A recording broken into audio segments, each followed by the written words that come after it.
Hi everyone, it's Isha here. I know it's been a few days since the Formula One Grand Prix in Australia. However, I can't stop thinking about it. So I figured I'd still go ahead and make a video because I was unable to over the weekend. Anyways, I've got a few notes written out, so I'll be looking at them to talk because there's a lot to uncover. It was a very interesting Grand Prix and there were so many different things that happened. First and foremost, everybody knows Carlos Sainz won this race. It was his third racing career win. And the fact that it happened 2 weeks after his appendectomy is insane. 2 weeks after getting your appendix removed, I'm pretty sure most people would still be in bed, maybe walking around slightly, still asking friends and family members for things around the house. But Carlos Sainz was at the Australian Grand Prix and he won the race, which is incredible. He also won Driver of the Day, and at first I was thinking that, maybe you could say that he won because Max had issues with his car. But at the start of the race, Carlos was able to overtake Max even before the issues started, I believe. And he proved to have amazing race pace as well.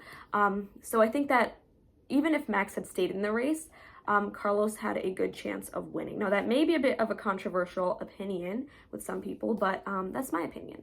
Anyways, Carlos Sainz, his win, I think is also very beneficial for him because at the end of this year, he will be jobless, basically. So the fact that he's had such an amazing start to the season with a win in just the third race of the season is very telling of what he's on track to do for the rest of the season. So I think that a lot of team principals will be watching him. I know Christian Horner has also made some comments about it. And so I think that because there's going to be so many drivers out of contracts at the end of this year, Carlos is definitely going to be staying in the Formula One grid in 2025 as well. Looking at who was in second place, so we had Charles Leclerc, his own teammate. He did seem a little bit upset about it after the race. He was happy for the team, but upset that he wasn't able to get first place, which I don't think was possible with the pace he had during the race because at one point, I believe Carlos was about 10 seconds or so ahead of Charles Leclerc. And Charles also had to worry about the drivers behind him, so it was a bit of a different story. I did think at a few points that he may be losing his spot to Lando Norris, but that didn't end up happening. He finished in second place, and he did also win the fastest lap as well. Now, moving on to third place, Lando Norris. He believed after the race that he had the pace to overtake Charles Leclerc, which I'm not too sure about. I don't think the McLarens have the pace to beat the Ferraris unless there's a mix-up or issue with the Ferrari strategies or the cars or the drivers. But I think that the Ferraris are easily maybe the second best, perhaps the first best car on the grid. That might be stretching it a little bit. And I think that the McLarens are the third best on the grid right now. So he now has the longest streak of podiums without a win. And I do wonder, do you guys think he will be able to have a race win by the end of this season? Because I think he's going to go on to have many, many more podiums. So I think that streak's just only going to get longer if he doesn't have any actual wins. I think it may be possible by the end of this season, looking at the current pace of the McLarens.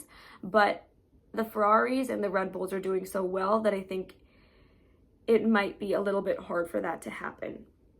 Anyways, moving on to his teammate Oscar Piastri, who finished in fourth place.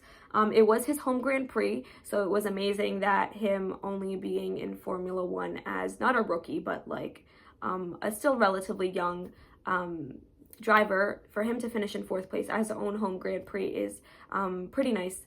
And, looking at another driver whose home Grand Prix it was, we have Daniel Ricciardo, who unfortunately wasn't able to have as good of a run. And that does ask a lot of questions about his career and his future prospects within VCARB, as well as a possible potential move to Red Bull. But anyways, Daniel Ricciardo finished in 12th place, while his teammate Yuki Tsunoda finished in 8th place. So Yuki Tsunoda has been outperforming Daniel Ricciardo in multiple races. And there were some rumors that he may be replaced by Liam Lawson. However, Liam Lawson's manager and team, I believe, denied the rumors. Last season, when Daniel Ricciardo joined AlphaTauri, there were rumors and hopes that maybe he might get a seat next to Max Verstappen, replacing Sergio Perez. But with the way things have been going recently since the start of this season, I don't think that's possible. If anything, Christian Horner might be looking towards Carlos Sainz as a possible replacement for Sergio Perez. Now, looking at another team, the Aston Martins. So the Aston Martins have been doing surprisingly well. I know last season they also started off on a good foot, I think. But towards the end of the season and halfway through, they weren't performing well.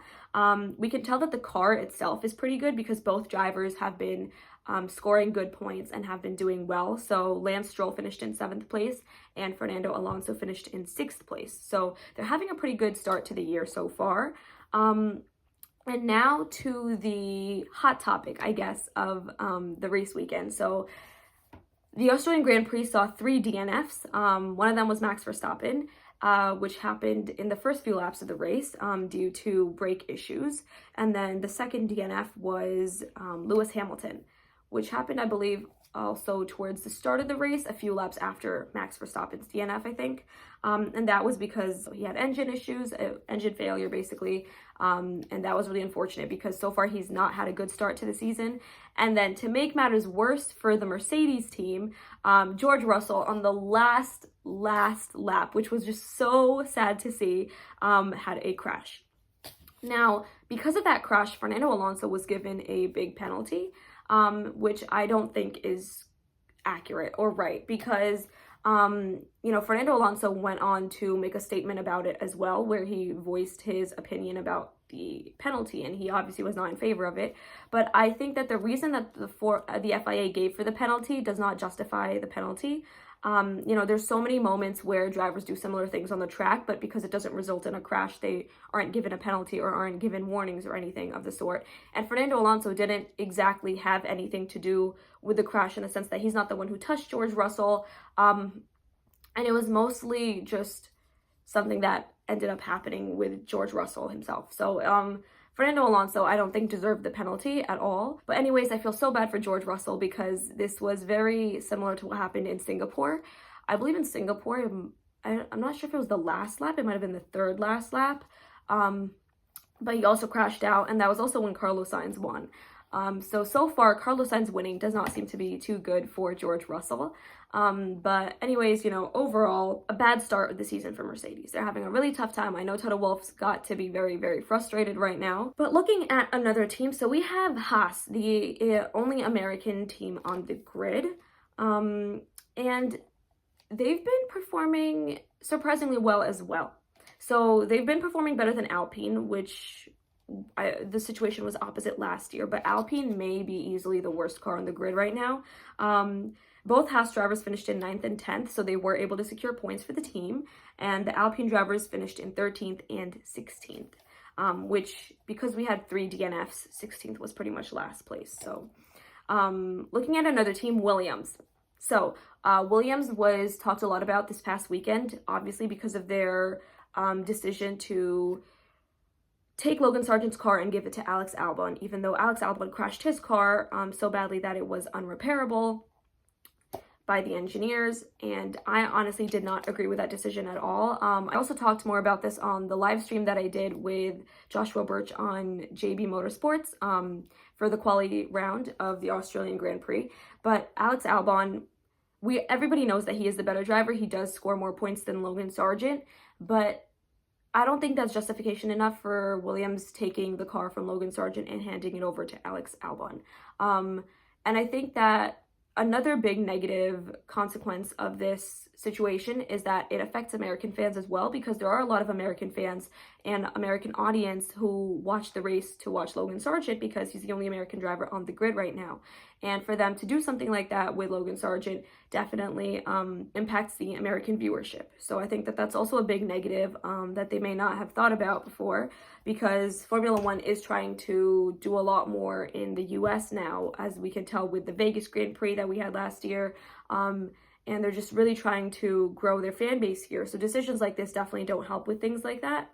Anyways, it was a bad decision by Williams, especially because Alex Albon didn't end up scoring any points. He finished in 11th place, and so was 1 place away from scoring any points. And I think it sucks for both drivers as well, because it could lead to potential tension between the two drivers, although Logan Sargent did make a very sad yet kind statement about how he's willing to support the team in any way that he can, even though they've given the car to Alex Albon.